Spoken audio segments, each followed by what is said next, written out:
Gente, uma enfermeira é assassinada pelo companheiro que conheceu através de um aplicativo. Isso foi em Xangrande, no agreste do estado. Ele não estaria aceitando a separação. Segundo as investigações, ele a espancou até a morte. Nosso repórter Jetson Pontes traz as informações pra gente a partir de agora, ao vivo, hein? Jetson, muito boa tarde. Gernan, boa tarde para você e boa tarde para todos. Nós estamos em Xangrande, na zona da mata aqui de Pernambuco, para contar essa história, uma história cruel, uma técnica em enfermagem que foi morta dentro da própria casa de maneira muito cruel. A Maria Santana, ela morava aqui, nessa rua que fica no centro de Xangrande, e essa é a residência dela, onde nesse momento os parentes estão reunidos tentando digerir as informações. Ontem, logo cedo, a Santana, como era conhecida, saiu de casa e foi para a igreja, como sempre costumava fazer. Na igreja, ela teria encontrado o ex-companheiro dela. Ela teve um relacionamento com ele, um casamento curto, mas há 2 semanas ela resolveu pôr um fim nesse relacionamento, justamente por conta da agressividade desse homem. Esse homem encontrou com a Santana lá na igreja. Na hora de sair, ele disse que viria acompanhando ela até em casa para buscar um guarda-roupa. Já que eles estavam em processo de separação, ele estava levando algumas coisas aqui da casa. De acordo com testemunhas com a família, pelo que a família soube, esse homem entrou na residência, trancou a residência e terminou espancando a Santana lá dentro. Ele bate nela, ela cai no chão. De acordo com a perícia, ele chega a bater a cabeça da técnica de enfermagem no chão, volta, sai da casa, leva o celular dela, tranca a casa para que ninguém tivesse acesso à residência, para ninguém socorrê-la, e vai embora. Esse homem que cometeu esse crime brutal, ele foi preso ontem mesmo, tá, pessoal? Em flagrante, foi preso, foi encaminhado para a delegacia e confessa tudo. A nossa equipe, inclusive, conversou com ele na saída da delegacia e ele disse que matou a companheira, a ex-companheira, porque ela estava traindo ele.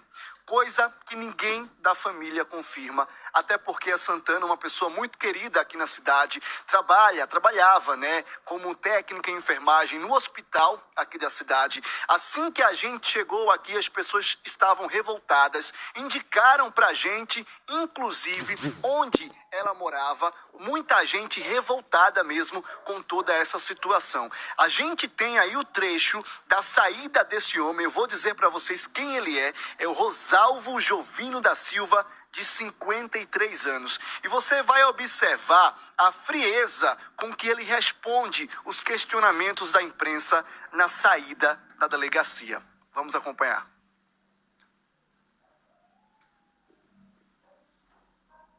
Tá me traindo. O que estava acontecendo? Tava me traindo. Mas vocês estavam separados, não? Não, a gente ia se separar. E por que o senhor fez isso com ela? Não aceitava o fim do relacionamento? Não foi isso, não. E justifica matar ela? Não, Se arrepende, pelo menos? me arrependo de tudo. Bora, meu O senhor premeditou tudo, chegou na casa dela já querendo fazer isso? Tinham voltado da igreja, o senhor cometeu esse crime?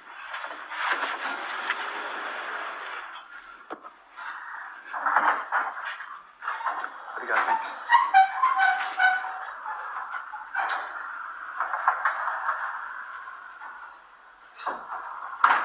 Esse homem saiu da delegacia de Gravatar, era a delegacia do plantão ali durante o final de semana, e foi levado para o Fórum de Vitória de Santo Antão, onde passa por audiência de custódia. A gente espera trazer o resultado dessa audiência ainda hoje aqui no programa. Mas você notou que quando eu questionei por que ele teria matado a ex-companheira, ele disse que porque ele tinha sido traído. E eu questiono, e isso justifica tirar a vida de uma mulher? E aí ele fala que se arrependeu de tudo que fez. Deixa eu começar conversando aqui com a família, que, claro, está equilibrando a dor, o luto com a revolta por um caso como esse. Cláudio, que é irmão, da Santana. Como é que vocês souberam de tudo isso, Cláudio? Boa tarde. Isso foi um impacto muito grande para todos nós, que nós ficamos estamos ainda em estado de choque quando a gente soubemos da notícia. E mais revoltante ainda, toda a situação que aconteceu, dela estar dentro de casa, dela pedir socorro, dele ter trancado ela, e a vizinhança não se propôs a ajudar ela. Talvez tivesse ajudado, o socorro tivesse podido ter feito alguma coisa, não houve tempo quando o SAMU chegou, que foi muito tarde. E agora essa notícia que ele está querendo defamar minha irmã, que ela traía ele, e isso não convém da minha irmã. Minha irmã era uma serva de Deus, ela é uma pessoa que sempre ajudou todo mundo, sempre fez o bem a todo mundo. É uma pessoa que ela tirava da própria boca dela se fosse necessário para fazer por alguém.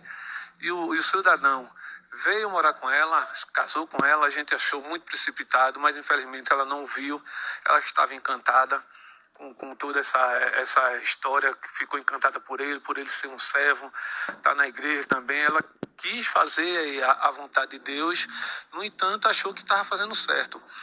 E, no entanto, ele veio fazer, e a gente ficou surpreso com essa atitude que ele teve em relação a ela, e ainda está querendo defamar ela.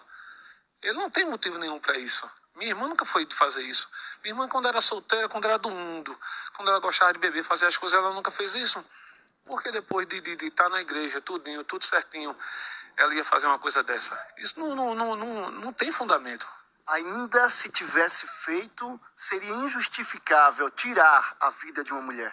Infelizmente, hoje a sociedade está muito machista.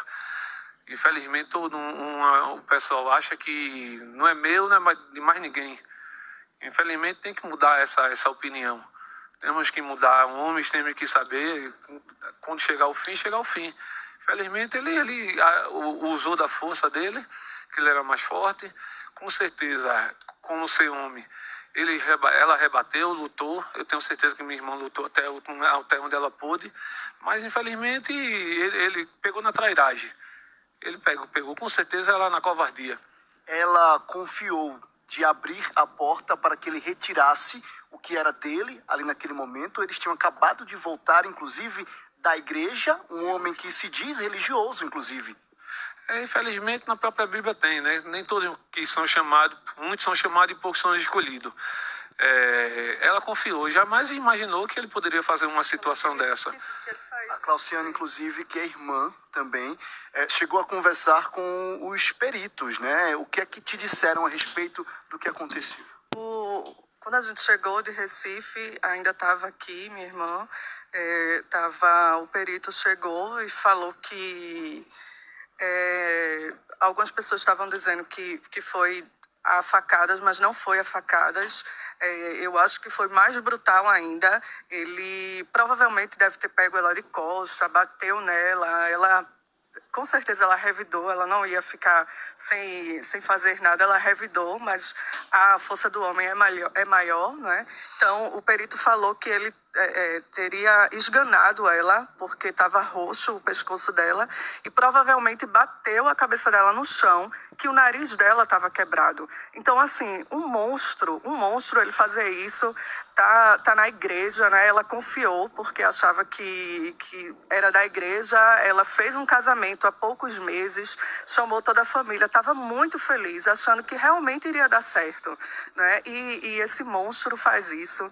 E, assim, eu quero pedir para que a sociedade pare de ser machista e comecem a respeitar as mulheres. As mulheres, elas não são propriedade de ninguém, de homem de ninguém. Se não dá mais certo, não deu. E outra coisa, se o vizinho escutar uma mulher pedindo socorro, ajude. Não tem mais isso de em briga de marido e mulher. Ninguém mete a colher, não. Mete sim. Minha irmã pediu socorro, gritou. E talvez, se tivessem entrado, se tivessem arrombado, encadeado, a gente resolve depois. A gente, inclusive, ouviu relatos mais cedo aqui de vizinhos que ouviram a tua irmã gritando por socorro. Outras pessoas estavam um pouco mais acima, ali bebendo, confirmaram que ouviram, mas disseram, não, ali a gente não vai se meter, não. É um casal. Isso entristece ainda mais a gente que ouve, porque ela poderia hoje estar aqui entre nós?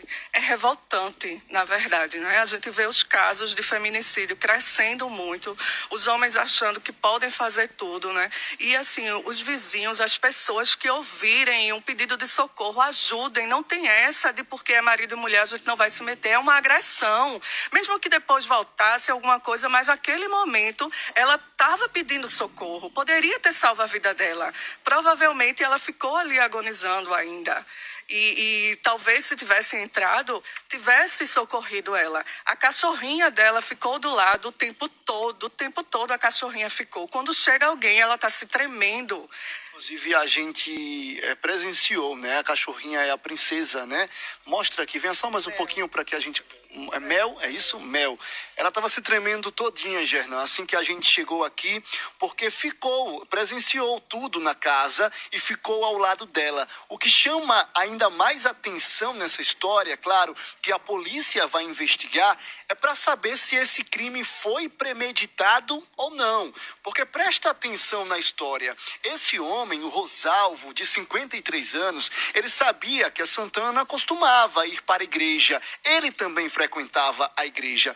Ele se encontra com ela lá, diz que vem até a residência para buscar um guarda-roupa. Mas quando ele chega aqui, a primeira coisa que faz é trancar a porta, trancar essa grade aqui. Ele tranca, comete esse crime, sai e deixa a grade novamente trancada. E ainda leva o celular, que até agora não foi encontrado. Não, a gente não encontrou o celular. Ele saiu como se nada tivesse acontecido. Voltou para casa onde ele estaria morando, né? E estava lá, a polícia chegou lá, chamou, e ele lá, sem aparecer. Foi quando o policial ia arrombar, foi que ele apareceu. Então, assim, a gente vê que ele é um homem completamente...